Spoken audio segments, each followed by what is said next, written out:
Thanks again for joining us tonight for the Danbury and New Milford Hospitals Community Forum. It's my pleasure to introduce President Sharon Adams, and she will guide you through tonight's presentation. Take it away, Sharon.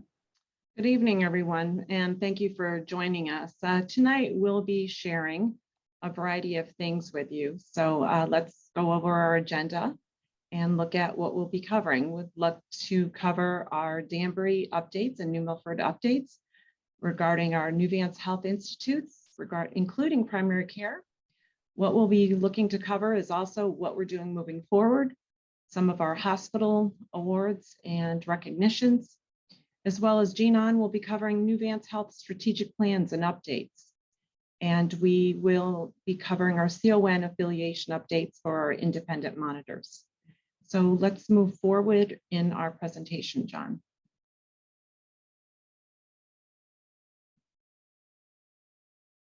John, do you have our presentation that we can move forward with? Yep.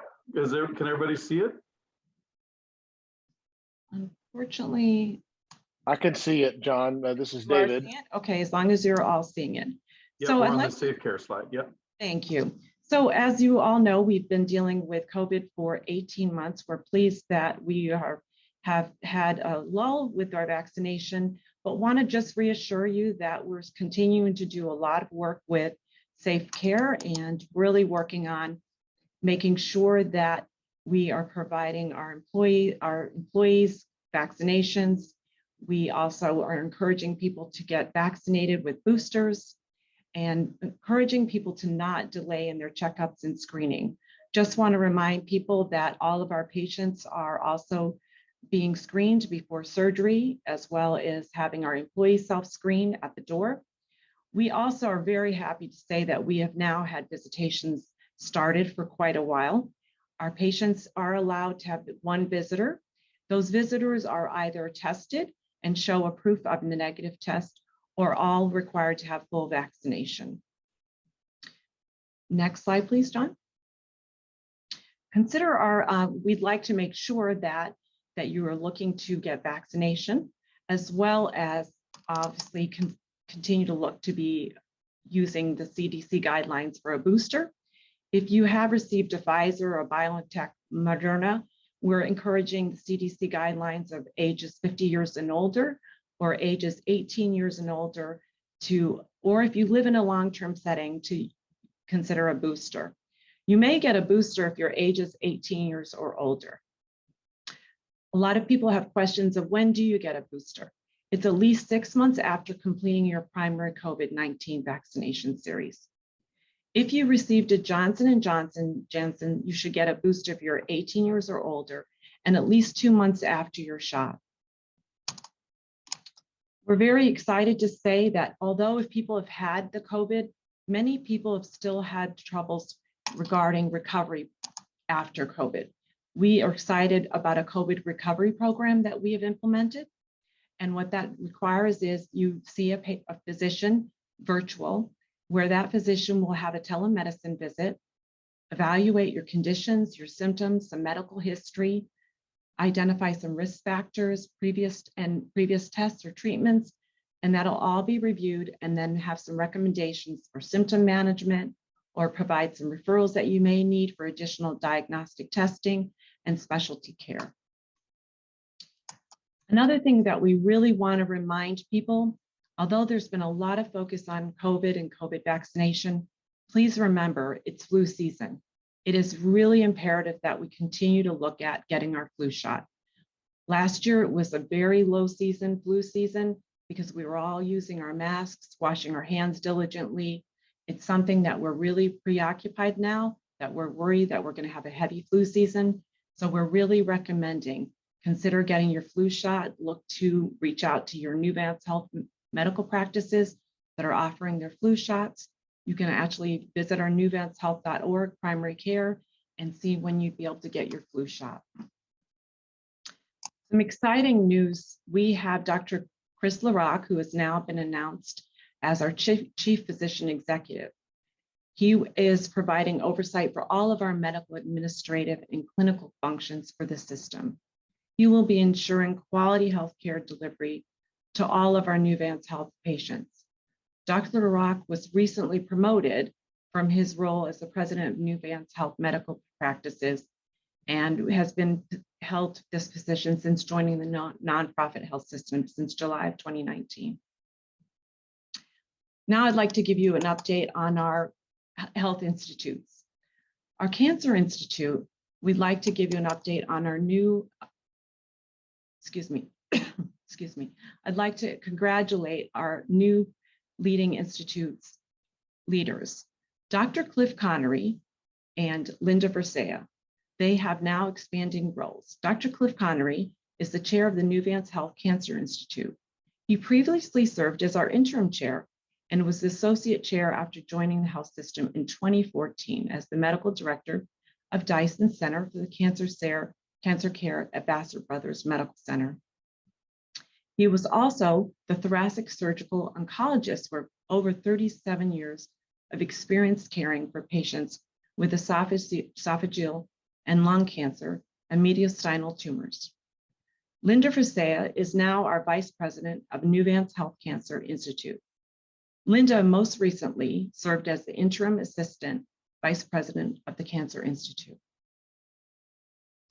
We'd also like to welcome Dr. Dong, as well as Dr. Shishrit, our surgical oncologists that are now bringing robotic colon and esophageal, gastric, liver, and pancreatic cancer expertise to our area. This is very exciting news, and they continue to expand our complex conditions for our cancer programs. Here's another example of the expanding care that we have for cancer.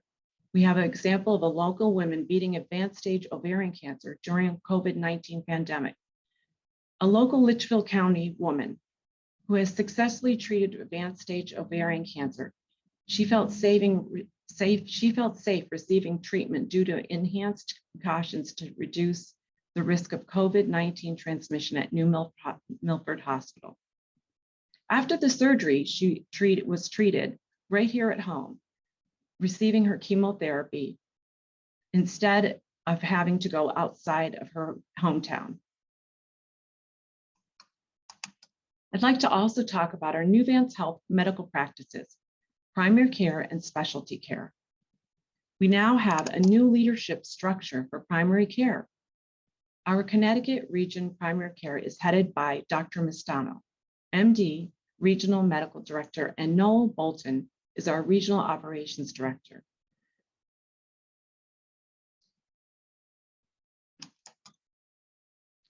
We'd also like to welcome our new specialty care physicians. Drs. Castellanos Paulin Canidos, a board certified and fellowship trained thoracic surgeon who recently joined Nuvance Health Medical Practices in Danbury and Norwalk. Dr. Shah offers gender affirming therapy at Nuvance Health Medical Practice in Wilton to help match gender identity to the body. Both feminization therapy and masculinization therapy exist. Nuvance Health Heart and Vascular Institute is very proud to announce Danbury Hospital names our chief cardiac thoracic surgeon, Dr. Richard Kaplan, has now joined our center. He's an accomplished surgical leader who has joined our team to help grow, guide, and enhance our cardiac surgical program for the future. Our Nuvance Health Neuroscience Institute is very excited to be offering clinical trials for patients with early stage Parkinson's disease. Research are studying the safety and efficacy of an investigational drug to slow Parkinson's disease. Symptoms for progression: approximately 60,000 people are diagnosed with Parkinson's disease each year in the United States, and 10 million people are living with it worldwide. Finding new ways to treat Parkinson's disease is important, and clinical studies play an integral part in helping advance our understanding of the disease and how to treat it. Nuvance is enrolling patients in clinical trials to evaluate the safety and efficacy in this investigational drug and to slow disease progression in.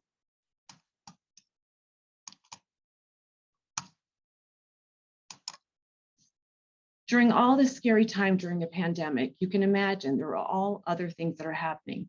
And think of just, if you think about it, for a local couple, the pandemic was the least of their concerns when their 2-year-old son was undergoing emergency surgery at Danbury Hospital for a traumatic brain injury during the height of the COVID-19 pandemic.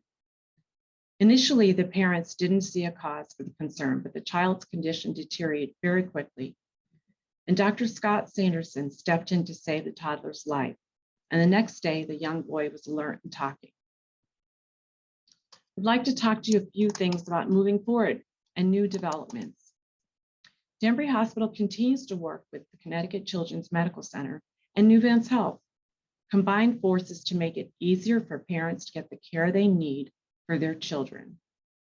This alliance connects parents, their caregivers, and providers, specifically in Nuvance Health's hospitals, neonatal intensive care units, birth centers, emergency departments, and pediatric inpatient units with specialists and clinicians from Connecticut Children's.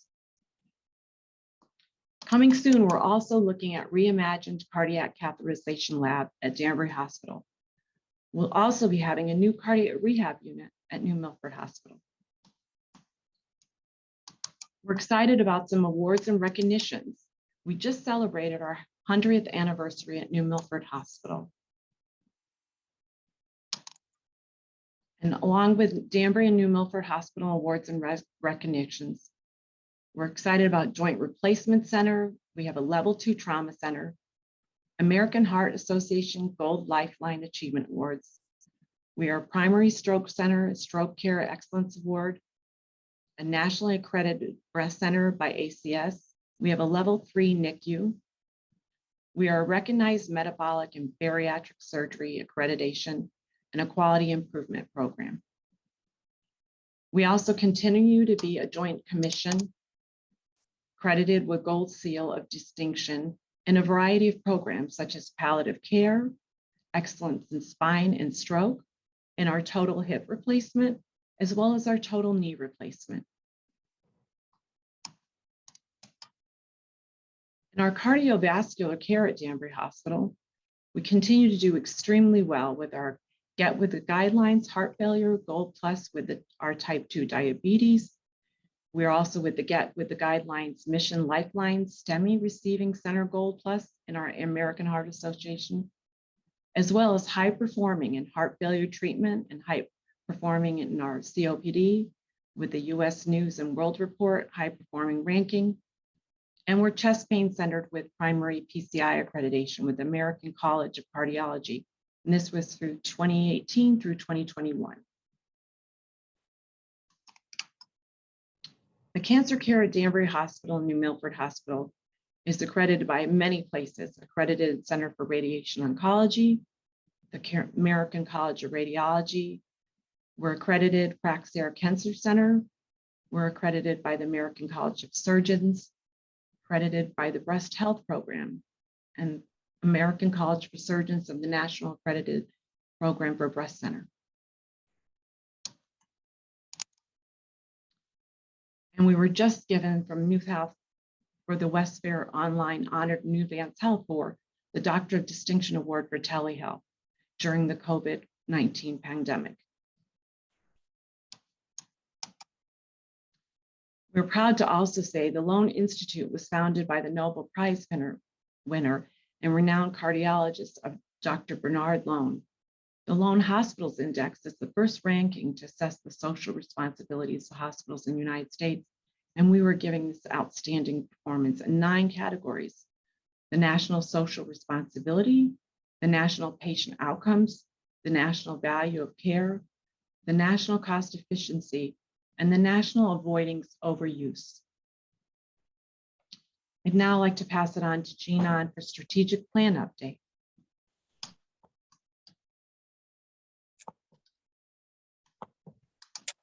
Oops.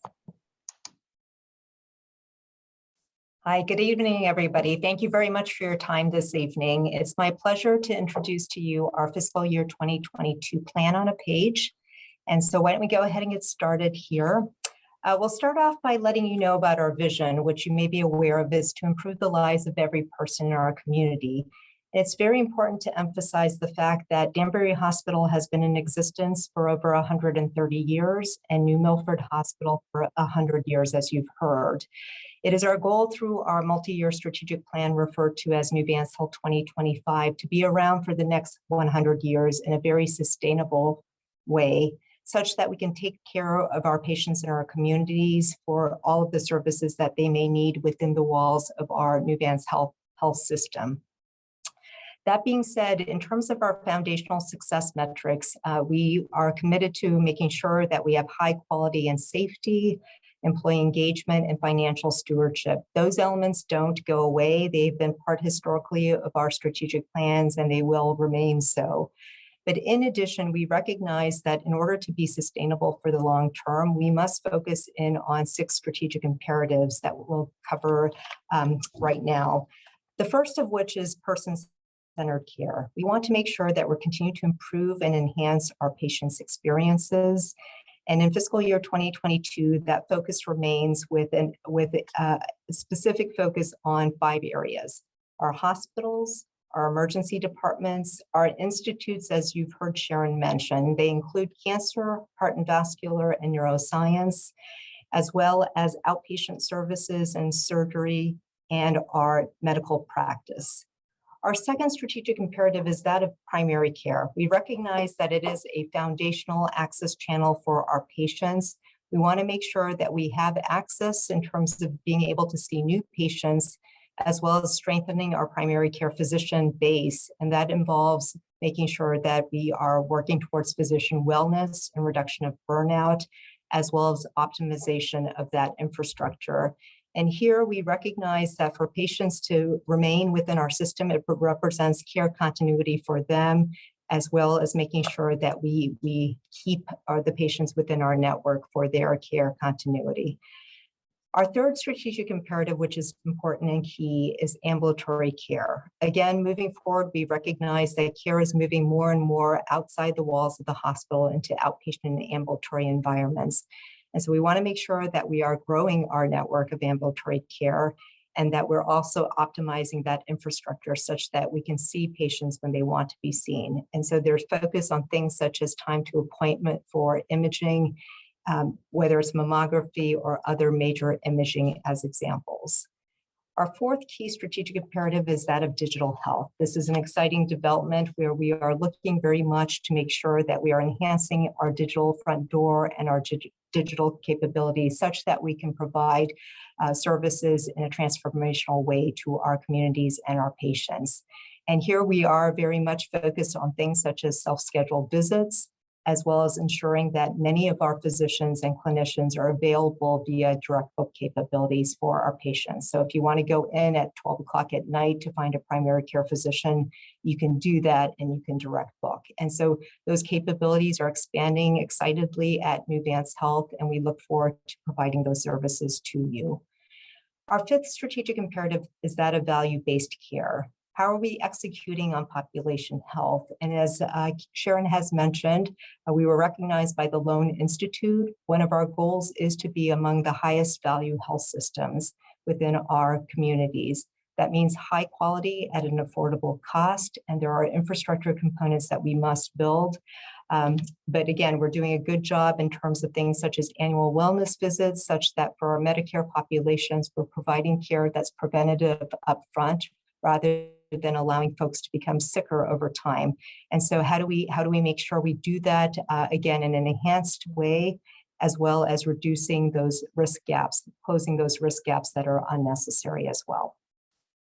Our last strategic imperative is that of network optimization. How do we advance our health system and our networks, to take care of our communities?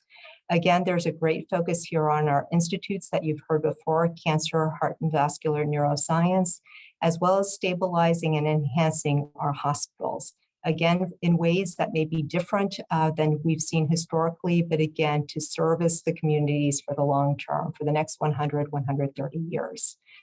Let me close out by focusing on our next slide that really simplifies the plan as we see it. In the yellow, you'll see that regardless of strategic imperative area, person-centered care, primary care, ambulatory care, digital health, value-based care, and network optimization, we are very much about access. How do we provide access to our patients in our communities for the care that they need?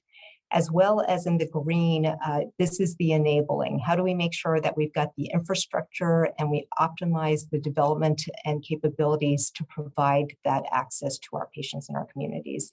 I think based on Sharon's conversations and discussion, you've heard we, Nuvance Health, have made significant investments in people, process, technologies, such that we can execute on this plan. So I thank you for your time this evening, and if you have any questions, please let us know. And now it is my pleasure to turn this over to our independent monitors, David McMillan and Dwight Tarwater. Thank you, Jean. Good evening, everyone, and thank you for participating tonight. We're here to present our report for the period that ended September 30th, 2021, with respect to our role as the independent monitor as assigned by the state for this particular transaction. So, John, if we can go ahead and advance one slide. Here are the things we're going to cover tonight. Again, this is our 5th semi-annual review. And so some of you may have attended these before and be familiar with the format of our report. We are happy to answer questions here via the Q&A function and/or offline. You can contact us if necessary, or if you would like to ask any questions about our role or our report itself. So if we can go ahead and advance to the next slide to talk about our roles and our duties.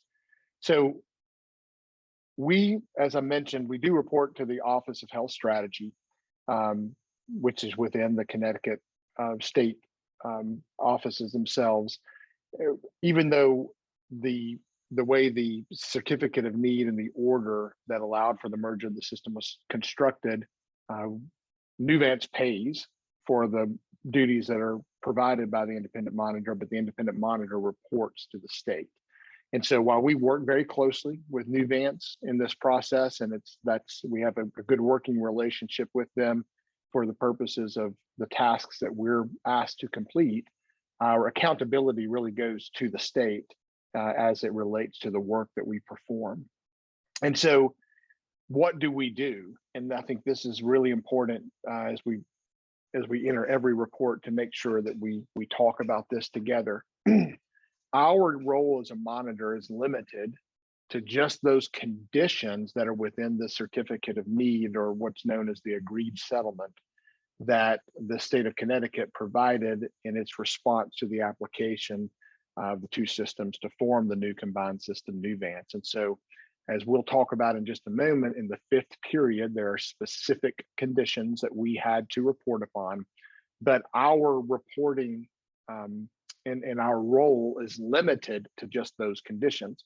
And I say that because over the course of the last couple of years, on a handful of occasions, we'll get a question about a particular matter that may not be within our purview as the independent monitor as it relates to those conditions. And typically when we get those sorts of questions, we pass them along to the appropriate person, either at Nuvance or at the state, to help get that question answered. So if you don't hear something here tonight, again, please feel free to reach out to us. We'll let you know if that's within our responsibility and our purview. And if it's not, we'll try to help get you to the right person at Nuvance or at the state to answer your question.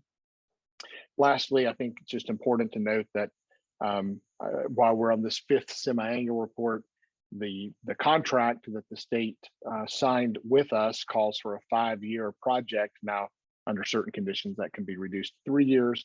We'll see where the state goes with that particular condition as we approach that deadline. Let's go ahead and move to the next slide, John. And so here are the things that we have to do, right? We conduct these on-site visits to the hospitals. That's, again, kind of getting the formal touch. Now, understand that over the course of the last 18 or so months, now I guess 20 months, we've not done those on-site, but done those meetings virtually for health and safety reasons. But we do look forward to the day that we're able to come back and do those visits on site, spend time with the management team talking about, again, the things that have been accomplished by the system within sort of the purview of the conditions and the agreed settlement itself. We do document our findings in a written report, which has, for the 5th period, has been submitted to OHS. We have a responsibility not just to meet with the hospital, but to meet with hospitals' community service areas, such as tonight via this public forum, which is sort of covered in numbers 3 and 4, to give you as the public an opportunity to hear the report about the conditions themselves, ask questions, and seek any clarifying information that you might want to have clarified for you. And so there are a series of different types of meetings that are required by the agreed settlement, and there are requirements around which of those the independent monitor has to be at. So we won't dissect that into its gory details tonight, but just know that this opportunity to present this report for the 5th period to you is consistent with the conditions in the agreed upon settlement. And finally, if there is an issue where we find that the system is out of compliance with any of those conditions, again, within the purview of our job as an independent monitor, then we have to notify OHS and Nuvance, and there's a formality to that. We have to do it in writing to ensure that there's a process moving forward to determine how that particular compliance matter is going to be settled. Thankfully, we're not going to have any of those to discuss tonight. So that's not going to be an issue in this report. Now, before Dwight jumps in and actually gets into the detail of the timeline and what we accomplished, I just want to, again, take a step back for a moment. Go back to that role and don't move the slide, John. I just want to make this comment. Going back to that role and responsibility, why are we in place? And I don't want to editorialize and speak on behalf of the state, but as a professional in the industry for the last 30 years and having involvement in transactions all over the country, what I think it would be important for you as the public to hear is that these are ways that these sorts of agreed upon settlements, which in the state of Connecticut happened through the certificate of need process, the appointment of an independent monitor. These are ways that state officials are looking out for their constituents to say, okay, how do we best preserve access to care? And how do we best preserve access to the right care at the right price? Jean just presented a number of strategies happening at the system level, which have that same goal. How do you provide care at the right price with the best quality? And from a state perspective, it's how do we maintain that? I don't think I need to tell you, but I'll just say this: all over the country, communities, especially small communities, are facing difficult choices as it relates to access to healthcare. And so, again, going back to role, responsibility, why these things, it's to try to, quite frankly, not only create the accountability, but create the balance of what can be done to make sure that residents would keep access to care, but what can be done in an economically feasible manner to ensure that that there is reinvestment, that there's the right quality, things of that nature. And so it's a difficult task. To be sure, it's a difficult task for the state, who's got responsibility for all its constituents. It's difficult for the health systems and the other providers operating within the state and across the country. And we recognize that. And so again, within our role, what we're trying to do is check the compliance box that these things are happening, but also to the extent that they're not, or to the extent that there's interpretation within those compliance boxes, bring our experience to the table to say, well, let's get back to intent. Why is this here? And so, yes, we're here tonight to report on that 5th period, but yes, in general, we're here. I think when you look at the broader picture, our role here is to try to help accomplish the same goal that the state and that the system are working towards, which is, how do we continue to serve these communities in the best possible way and in a way that allows for that kind of quality care, that kind of reinvestment, and that sort of access. And so Dwight's now going to sort of step us down into the particulars behind our role and what's in this particular report. But we'll have contact information here at the end if you need to reach out to us. Dwight? Thanks so much, David. So if you've joined us in the past, we normally kind of provide a timeline here, and we like to kind of map out the key milestones of kind of our past, 6 or 7 months. So kind of at the top, you'll see a joint board meeting, and that's actually one of the condition requirements, is that Nuvance must hold, 2 joint board meetings. One was held in May, one was held in November. Next, you'll see the kind of development submission of our 4th period report. So kind of our cadence with our reporting is we'll usually submit a report in the summer and then a report again in the winter, as far as semi-annual reports go. Associated with that 4th period report, we held the community forums that also occurred this summer. Below that, we've held virtual meetings with Nuvance leadership. This included several members of Nuvance executive team, hospital presidents, and other individuals as well. And then below that, you'll see that we met with Nuvance PFACs, which is also known as Patient Family Advisory Councils. And these are just like you, a group of informed representatives of the community. And that those occurred in October and November. And then as you get down to the bottom, it's the development submission of our 5th period report, which was on December 1st. And then associated with that report are these community forums. We met with Norwalk on last week. We're here with you folks today, and we'll meet with Sharon next week. So if we could go to the next slide. So this is kind of a very shrunken down version of what our report really looks like. And it's really important to note here that not all conditions are relevant to the 5th period. And that's because there's different timelines associated with each condition. So in the appendix, we've included a listing of some of those conditions that aren't associated with this period, but to keep everyone's best interest in time, we won't go through those. So starting at the top, I'll just run through these real quick. As David mentioned earlier, no surprises in this report. You can see that we've marked yes all the way down the right-hand column there. But conditions 1 and 2 run hand in hand. It has to do with community representation on each of the hospital boards, which Nuvance is currently compliant with. As I mentioned before, Nuvance must hold 2 joint board meetings per year. One was in May, one was in November. On to condition 4 there, Nuvance must make culturally and linguistically appropriate services available throughout the system, which we met with Steve Met, the Chief Experience Officer, and we've reviewed those policies and can confirm that Nuvance is indeed compliant with that condition. Moving on to condition 5 is the maintenance of current charity care and indigent care policies, and kind of a little bit of a story on this one. Towards the end of 2020, Nuvance alerted us that they were working to consolidate all of these policies into a system-wide policy, which we helped kind of review with them and provided our feedback and suggestions, and Nuvance ended up submitting that to OHS in May, and then went live as a system-wide policy in July. And then we reviewed that in detail and can confirm that the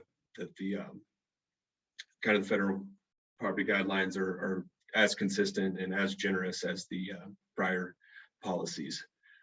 Kind of 6, piggybacking off that, condition 5 is that they just must give advance written notice, I think of 30 days to OHS of any revisions, which they did. They submitted in May, made it live in July, so that meets the requirements there. Kind of as David mentioned earlier, for 11 and 12B there, we're required to do on-site visits, which have been virtual for the past couple years. Public forums, which we've got the green box around, also have been virtual for the past couple years. But that's kind of what we're here to do today. Moving down to condition number 15, And there's kind of several requirements that go with this condition, but one of them is that Nuvance is to meet certain cost savings goals for each fiscal year. And every 6 months, Nuvance is to submit reports of these savings, and they're due at the end of May and at the end of November. So in May, Nuvance provided savings related to that first half of fiscal year 2021. Since the cost savings report required for the second half of the fiscal year isn't due until November, the determination of final fiscal year 2021 cost savings will report on that in the 6th period report, actually, since those weren't due until last month. For number 16 and number 21 there, just annual updates on various enhancements and various integration initiatives, and this might be EMR consolidation, achievement of certain quality measures, maintaining a robust compliance program. Those reports were provided in full in April and met the condition terms. And then lastly, condition 18 asks that Nuvance maintain sufficient OBGYN staffing levels, which they have. We've reviewed the full roster. It is important to note that in September, Nuvance announced a plan to suspend labor and delivery services at Sharon Hospital. The timeline for this is around 8 to 12 months. So we will kind of continue to monitor the activities associated with the condition requirements in the future periods, 6th period and subsequent 7th period. So if we can move to the next. So next steps, we're going to continue to meet with Nuvance, continue to monitor Nuvance. We will have our next round of on-site visits, either in the spring or the summer of 2022, and we'll have our 6th semi-annual report submitted 30 days following that visit. And then lastly, we'll attend that next public forum, which will likely be sometime next summer. So I think that's all I had. Welcome any questions through either the chat function, or I don't know if there are other functions to do that, but.